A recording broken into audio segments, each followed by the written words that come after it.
एक दोनों बराबर नंबर नहीं लाएंगे, दोनों में डिफरेंस आएगा। क्यों आएगा? क्योंकि दोनों के पढ़ने के तरीके में डिफरेंस है। किताब सेम थी, तो कहने का मतलब ये होता है कि किताब खराब नहीं होती, किताब गलतियां से भरपूर ऐसा नहीं होता, हमारे पढ़ने के तरीके पे मैटर करता है कि हम उस किताब से कितना प्रतिफल निकाल पाते हैं।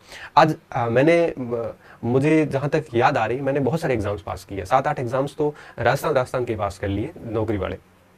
तो जो किताबें मेरे पास है वैसी किताबें हजारों लाखों अभ्यर्थियों के पास भी है। तो फिर मैं पास हो गया और वही पुस्तकें पढ़ के वही उन्हीं पुस्तकों के साथ अधिकांश अभ्यर्थी फेल भी हो गए। तो यहाँ पे पुस्तक को दोष नहीं दे सकते हम, यहाँ पे दोष जो जाएगा वो सीधा विद्यार्थी के ऊपर ही जाएगा, उसके पढ़ने के तरीके के ऊपर जाएगा। इसलिए किताबों को दोष ना दें, हमें हमारे पढ़ने के तरीके को बदलना है। अब बात आती है कि हमें पढ़ना कैसे है पुस्तक को, ताकि हम उसका बेहतरीन तरीके से उपयोग कर सके। एक छोटा सा एग्जाम्पल और दे देता हूँ। जैसे मान लो कि मेरे पास कोई इतिहास की एक किताब है, आपके पास भी वही किताब है, और वो 2 किताबें अपन लेके बैठते हैं निश्चित रूप से, तो डेफिनेटली मैं आपसे ज्यादा नंबर लाऊंगा। क्यों? भले ही मैं ये कह रहा हूं कि मैं फर्स्ट ईयर का स्टूडेंट हूं और आप भी फर्स्ट ईयर के स्टूडेंट, या आप ज्यादा लाओगे या मैं ज्यादा लाऊंगा।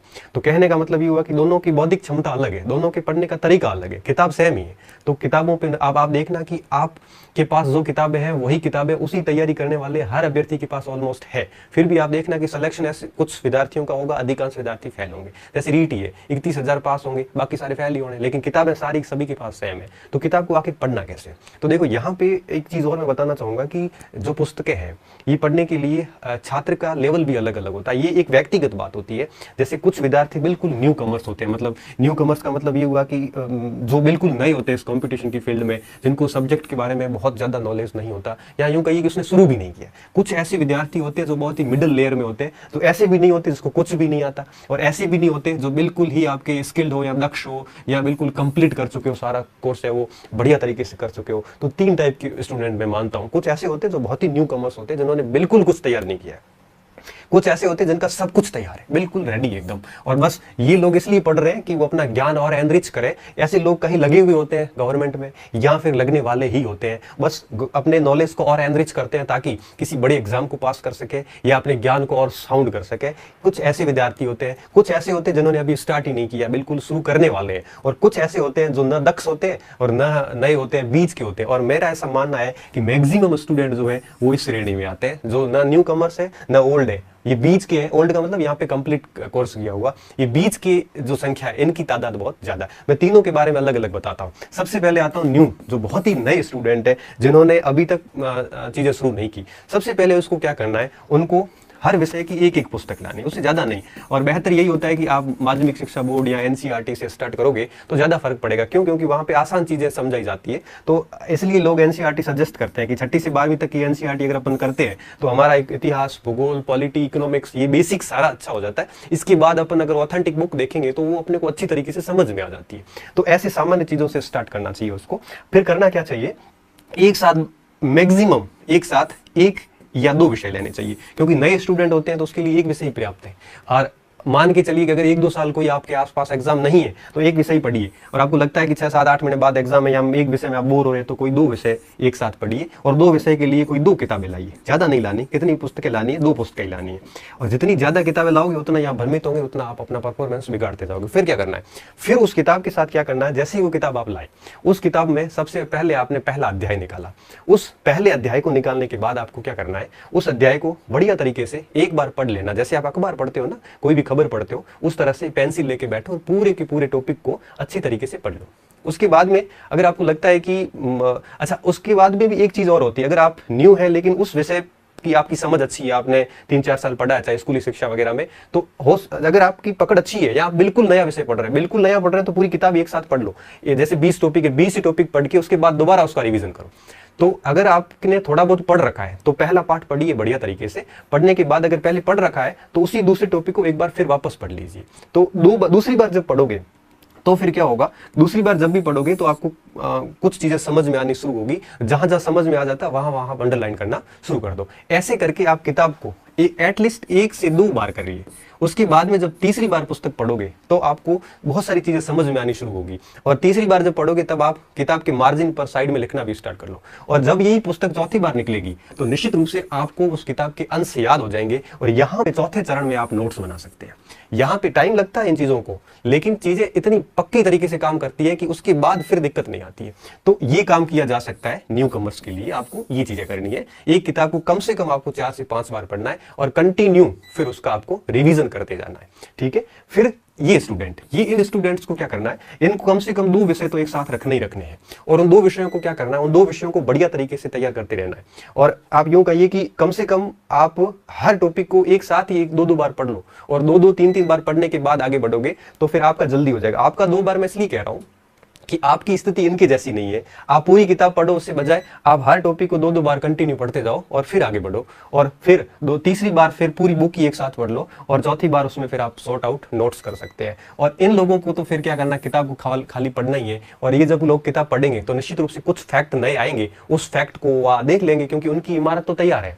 इसकी इमारत के ऊपर केवल कोई नया तथ्य मिलेगा तो वो अपने आप ही उनके सेट हो जाएगा। इनको कुछ भी नहीं करना है, इनको केवल नई किताब लानी है और उसमें देखना है कौन सी बात नई मिली है, वो अपने नोट्स में या अपनी पाठ्य सामग्री में या अपने दिमाग में ऐसे बिठा देंगे तो उनको ज्यादा नुकसान नहीं है।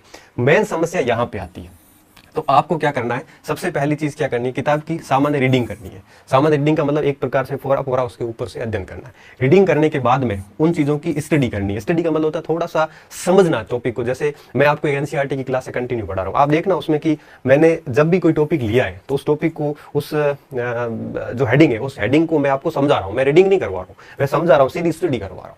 रीडिंग स्टडी के बाद में फिर क्या होता है, फिर आप इसके ऊपर थिंकिंग मनन कर सकते हो, चीजों को सोच सकते हो। जैसे मान लो कालीबंगा पढ़ा आपने, कालीबंगा एक बार आप ऊपर से देख लिया, दूसरी बार फिर वापस पढ़ा तब आपने उसके नीचे अंडरलाइन कर ली, स्टडी कर ली। तीसरी बार जब पढ़ो तब उसके ऊपर सोचो, बुक बंद करके कालीबंगा के दिमाग में पूरा रिमाइंड करवाओ कि कब खोज हुई, कैसे खोज की गई, किसने की थी, इसके अंदर कौन कौन से प्रमाण मिले, इसकी क्या क्या विशेषताएं हैं, ये सारी चीजें आप दिमाग से सोचिए।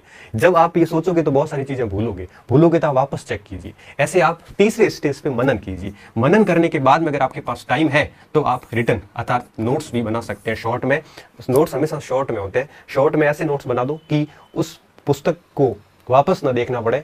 जैसे कालीबंगा में आपको लगा कि 30-40 पॉइंट है वो मेन है, वो सारे के सारे नोट कर दो ताकि वो किताब वापस ना पढ़नी पड़े। नोट्स का ये फायदा होता है कि जब आप दूसरी कोई नई किताब लाओगे तो उसमें से आपको जो नई बातें बनेगी वो आप उस नोट्स में ऐड कर दोगे, तो फिर तीसरी कभी किताब और लाओगे तो फिर उसमें नोट्स को और ऐड करोगे, तो नोट्स बहुत बढ़िया तरीके से तैयार होते जाएंगे और अपना ज्ञान भी एनरिच होता जाता है। कई स्टूडेंट क्या करते हैं, स्टार्टिंग में नोट्स बनाना स्टार्ट करते हैं। ये सबसे गलत तरीका है। क्यों?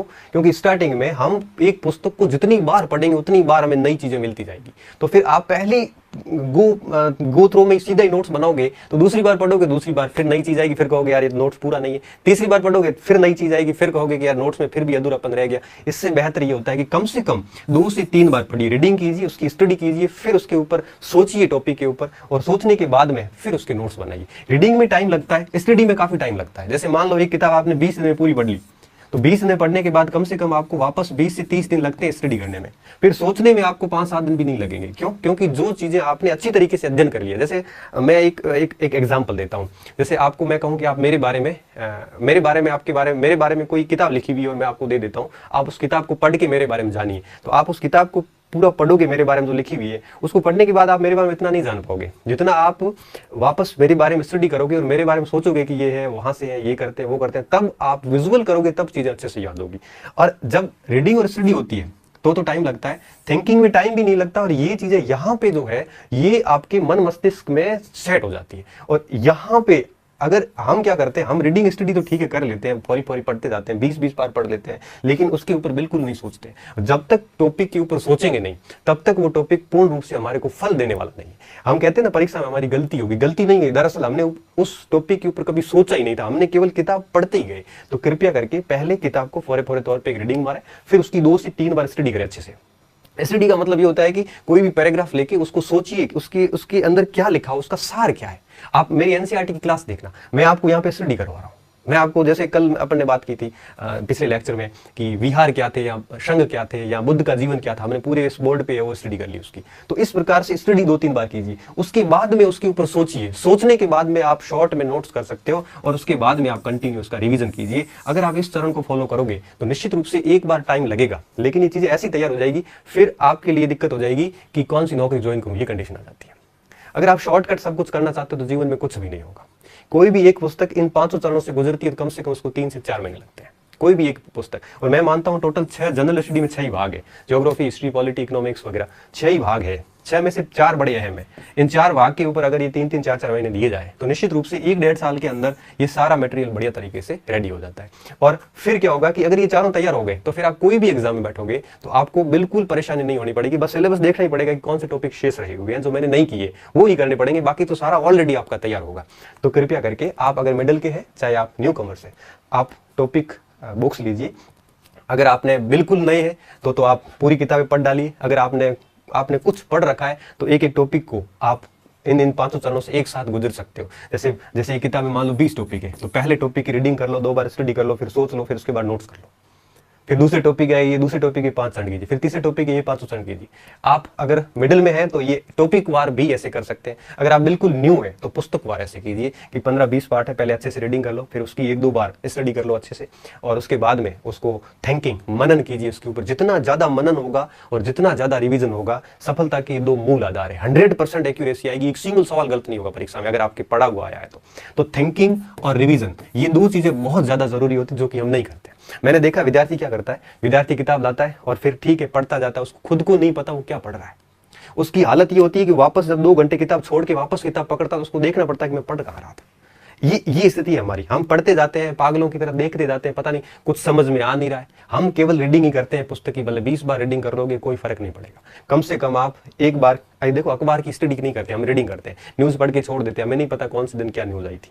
तो कम से कम किताब की जब रीडिंग हो जाती है तो एक परिचय हो जाता है। जब स्टडी करते हैं तब उसके बारे में हमें बहुत सारी चीजें गहराई से जानने को मिलती है, और जब हम उसके ऊपर सोचते हैं तो वो सारी चीजें हमारे मन मस्तिष्क में सेट हो जाती है, और उसके बाद में वो पॉइंट हम नोट कर लेते हैं। तो चौथे 5वें चरण में जाके नोट्स बनते हैं। स्टार्टिंग में ना बनाया, नोट्स नहीं भी बनाते तो भी चलता है, लेकिन नोट्स इसलिए जरूरी होते हैं कि फिर आगे जब दूसरी किताब लाओगे तो पहली किताब छूट जाएगी, और पहली किताब छूटेगी तो फिर उसका थोड़ा सा लॉस ये रहेगा कि बहुत सारी चीजें भी मन मस्तिष्क है, ये स्मृतियों की क्षमता, चीजों की क्षमता अधिकता के कारण स्मृतियां हैं वो धीरे धीरे विलुप्त हो जाती है। विलुप्त क्या कह सकते हैं, विलोपित हो जाती है, तो थोड़ी दिक्कत होती है। तो ये चरण किया जा सकता है, इससे बढ़िया तरीके से काम होगा। तो आज का ये जो विषय था, उम्मीद कर रहा हूँ कि आपके लिए निश्चित रूप से ये फायदेमंद सिद्ध होगा। अंत में निष्कर्षता कह देता हूँ, कोई भी किताब लाओ उसको कम से कम एक बार उसकी रीडिंग मारो, उसके बाद उसको 1-2 बार वापस पूरी स्टडी करो अच्छे से। आप टॉपिक वार भी ऐसा कर सकते हो। आप जैसे भूगोल, अक्षांश देशांतर रेखाएं पढ़ रहे हैं, उसकी आप पहले रीडिंग कर ली बढ़िया कि है क्या ये, उसके बाद में 1-2 बार उसको उसी दिन समझ लिया, स्टडी बढ़िया तरीके से समझ ली, और उसके बाद में उसके बारे में सोच के नोट्स बना दिए। तो एक दिन में एक टॉपिक तैयार कर लेते हैं तो 20-25 दिन में किताब तैयार हो जाती है। तो इस प्रकार से भी किया जा सकता है। तो रीडिंग कीजिए। कई विद्यार्थी ऐसे होते हैं जो रीडिंग नहीं करते, सीधी स्टडी करते हैं। कोई बात नहीं, अगर आपका लेवल ठीक है, पहले विषय से परिचित है, तो आप सीधी स्टडी भी कर सकते हैं। अगर आप बिल्कुल नए हैं तो थोड़ा रीडिंग का ठीक रहता है, क्योंकि आप सीधी स्टडी करोगे तो दिक्कत हो जाती है, क्योंकि एक ही पैराग्राफ में ऐसे फंस जाओगे कि वापस आगे बोर हो जाओगे, किताब छोड़नी पड़ जाती है कई बार। तो रीडिंग कीजिए अच्छे से, फिर उसकी कम से कम 2 बार स्टडी कीजिए। तो 3 बार हो गया, फिर चौथी बार मनन करोगे, चौथी बार सिलेबस हो जाएगा। 5वीं बार जब उस किताब के बारे में नोट्स बनाओगे तो वो किताब 5वीं बार हो जाएगी। फिर 5-7 बार रिवीजन कर लोगे तो किताब 10 से 12 बार हो जाती है। तो फिर उसमें कोई गलती की गुंजाइश नहीं रहती है। तो इस प्रकार से पढ़ना। यहाँ पे किताब से तात्पर्य गाइड से नहीं है, ऑथेंटिक लेखकों से है। तो इस प्रकार से किया जा सकता है। और अंत में चलते चलते बता दूं कि ये कैसे करना है। इसका अगर आपको प्रैक्टिकली डेमो देखना है तो आप मेरी कोई भी एनसीईआरटी की क्लास देख लेना। उसमें मैंने 7-8 लेक्चर लिए हैं टोटल। एनसीईआरटी 6ठी क्लास में 12 ही पार्ट है, जिसमें करीबन 15 या 17 वीडियो बनेंगे। उस 15-17 वीडियो को किसी स्टूडेंट ने नोट्स के रूप में लिखा है, तो आप देखना कि मुश्किल से 20 या 30 पेज होंगे। वही किताब जो 150 पेज की, उसको 20-30 पेज में मैंने नोट्स के रूप में लिखवा दिया। अब आप देखना कि वही 20 और 30 पेज मैं 100% दावे के साथ कह सकता हूँ कि उस टॉपिक से कोई सवाल आ गया तो उस 20-30 पेज से कभी बाहर नहीं जा सकता। और एनसीईआरटी ने जितना लिखा उससे 3 गुना ज्यादा मैंने उसमें लिखवाया। तो कहने का मतलब ये हुआ कि 20-30 पेज में हमने 6ठी की एनसीईआरटी समेट ली। अब वापस कभी वो एनसीईआरटी नहीं देखनी पड़ेगी। और ऐसे करते करते मैं 12वीं तक पूरी एनसीईआरटी जब करवाऊंगा तो मुश्किल से 1 रजिस्टर 1.5 रजिस्टर भरा जाएगा। उस पूरे 1.5 रजिस्टर में 12वीं तक की सारी एनसीईआरटी आ जाती है, और उसको फिर पता नहीं कितनी बार पढ़ा जाएगा। तो फिर वहां से कभी गलती की गुंजाइश नहीं रहती। तो वो आप प्रैक्टिकली डेमो देख सकते हो कि किस तरह से रीडिंग, स्टडी और मनन किया जा सकता है, नोट्स किस तरह से किए जा सकते हैं। ये चारों चीजें मैंने उस सारे पिछले लेक्चर्स में फॉलो की है, तो आप इसको फॉलो कर सकते हैं। बहुत बहुत धन्यवाद स्टूडेंट। मस्त रहिए, अच्छे रहिए और पढ़ते रहिए। और आपको जो कुछ पढ़ाई में बहुत सारी दिक्कत आती है तो आप मैसेज बॉक्स में डालते जाइए। जब भी जैसे टाइम मिलेगा वैसे वैसे मैं आपकी उन समस्याओं का समाधान करने का पूरा प्रयास जो है वो करूंगा। धन्यवाद।